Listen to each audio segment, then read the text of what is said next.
Is there a certain economic confluence between all the problems that the Tribune Company is having and discussions of this deal and the kinds of problems we're seeing in credit markets and right now? They're not directly related. The problems that we're seeing in the credit markets are related to the housing and real estate sector, as well as bundling up subprime debt with higher rated debt together and selling that out to try to get a higher yield on what would traditionally be very secured debt. In the Tribune, the problems from that company are several years old now from the age of the internet and different mediums that have become the mainstream way to get your news and to get that type of information. It's been a declining sector for a long time, not just the Tribune specifically.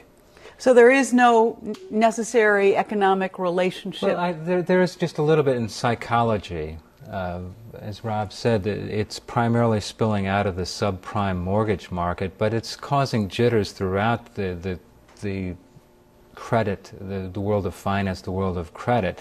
People are demanding a little bit higher standards for all sorts of deals than they did just 3 months ago. That's true, but I will tell you that if this deal doesn't get done, it's not going to be because they couldn't get the financing. The lion's share of the $10–11 billion is actually already lined up.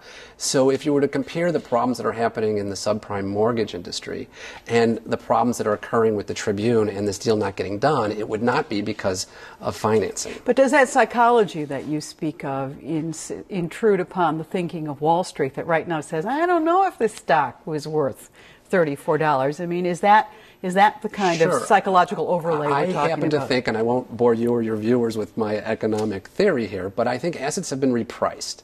I think they were mispriced for a period of time, and now they're getting repriced. I don't think we're heading into a recession or even a bear market. Have you been reading my questions here? Because I was just sorry about that. I do think that whatever assets were worth a few months ago, whether it's your home or your stocks or your bonds, there's a new value for that. And that's because of what's occurred in the credit and subprime market. And one of the things we were talking about earlier over here was when we talk about the home market and the home buying market, there's been a kind of psychology going back a couple of years where people look at their house and say, wow, I bought this for $100,000 and it's worth $400,000. I've got all this money to borrow against. I can refinance. I can build a room addition. That psychology is it's being shattered too, right? Oh yes, oh yes. I mean, you see that in foreclosures. You see that in the length of time that homes are on the market. You see that in people reducing prices of homes. You see that in all the housing construction numbers. I don't think we're at the bottom of the housing down cycle by any means. I don't either, but that word, Michael, cycle is really what you have to keep in mind. And economies and markets have 4 stages to a cycle: expansions, peaks, contractions, and troughs. And they're normal. And we're going through a contraction right now in housing. So we're going to hit a trough? Eventually we will, but this is a garden. What's the distance between the contraction and the trough? You know, Carol, if I knew that answer. but actually a trough in this sense is a good thing, because that means you've touched bottom, and then from bottom you start coming back up. It depends on your vantage point if you're looking down or you're looking up. It depends on when you bought your home. It depends upon when you bought your stocks. If you bought long enough ago, you're still looking at healthy gains if you bought stocks or if you bought your home. If you bought just a couple of years ago and were intending to quickly flip your home before your adjustable rate mortgage kicked in, you may be in some trouble. The lion's share of the foreclosures are homes that were purchased or mortgages that were obtained within the last 24 months. And they were obtained, and is the villain, is the culprit here the hedge funds that were buying these bundles of mortgages? No. In fact, I think they were actually the white knight, and they provided an ability for many buyers to be able to at least have a chance at home ownership. Hedge funds are the white knight? Well, yes. I mean, they had the liquidity, they provided capital, and they assigned a certain amount of risk to it. The fact that some of these mortgages ended up becoming defaults and foreclosures probably would have been the case whether it was wherever the capital came from. The rates were a little higher for subprime borrowers, but that was what was needed in order to attract anybody to loan to them at all. Do you agree? I don't think I'd call them white knights, but I don't think that they deserve to wear the jacket. They're not villains for this. either? They're not necessarily the villains. I mean, I think there's plenty of blame to go around, including blaming some of the homeowners who were basically looking at that housing as a new form of investment. You could get a better return in buying a house or properties than you could in the stock market, so lots of money flooded in. And you think they were wrong on that? They are now. If you bought more recently, yes. When we look to the headlines that involve the Sentinel company in Northbrook, the question of their investigation based on fraud, the question of what happened to them, the kind of money that their investors tried to get out and seem to have some difficulty in, is that something that affects day-to-day consumers?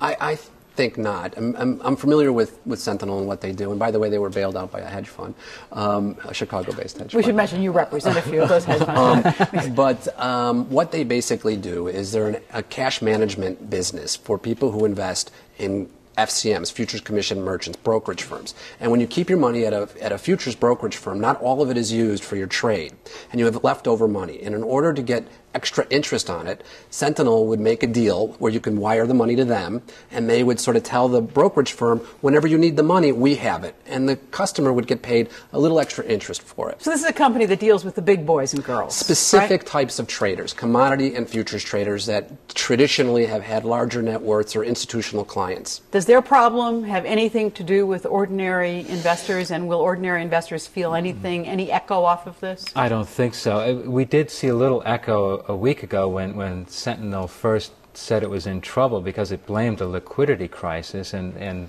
Wall Street reacted thinking, my gosh, the sky is falling, the market tumbled. Then at the end of last week we found out that, at least according to the SEC, that this wasn't a liquidity crisis, this was outright fraud. This was, but it speaks again to that edginess in the stock market, that they're looking for any sort of sign in the sky that points them in one direction sure, or and another. they're running for cover when they hear news that may or may not directly impact the stock market. But it's important to note that the stock market is up double digits over the last 12 months. The economy is chugging along at 3% based on last quarter's GDP, and unemployment is below 5%. So you have some things that are occurring that are making people nervous, but I think the big picture still looks okay. Do you agree? I think that I'm not quite as sanguine as you are. I agree that the economy is chugging along, but I don't think it's chugging along with quite the health that it had a year ago. I would agree with that. We're pretty far along into this expansion. The previous expansions, I think the longest is about 10 years. We're in about year almost 8. So sooner or later, getting back to cycles, the cycle ends and we will hit a recession. I don't know that we're on the verge of it. I don't think we are, but I wouldn't count it out in the next year or two.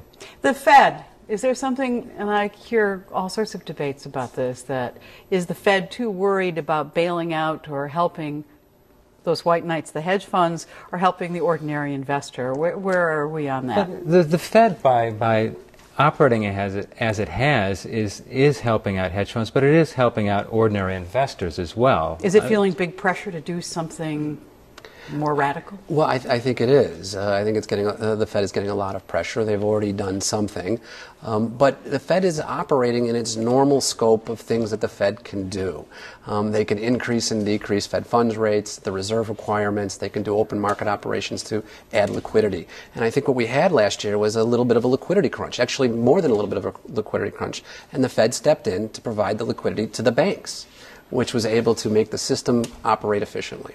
Well, we have to remember that most of the viewers of this program have money invested in the stock market, and so it's in their interest to see the stock market come back as well. If they're homeowners, I'm sure they'd like to see the housing market come back. Lower interest rates helps both of those things happen. But you both agree that we're going to see in the housing market more bad news before we see good. I think so. I do too. I look around Chicago, I see the immense building that's going on downtown. You can head out of the city and drive to the edges. No matter which direction you drive, you see housing being built. I don't know who's going to occupy all those houses, who's going to sell them. I guess if you're a builder, though, once you've started your building, you don't want to stop halfway, then you've lost everything. But as you pointed out, the example you gave of a $100,000 home being $400,000, even if it declines to $300,000 or $250,000, it's still a very generous appreciation over a period of time. Well, that will have to be the last word on it, but thank you both very much, Michael Arndt and Robert Stein, for being with us in Thank you. Chicago tonight.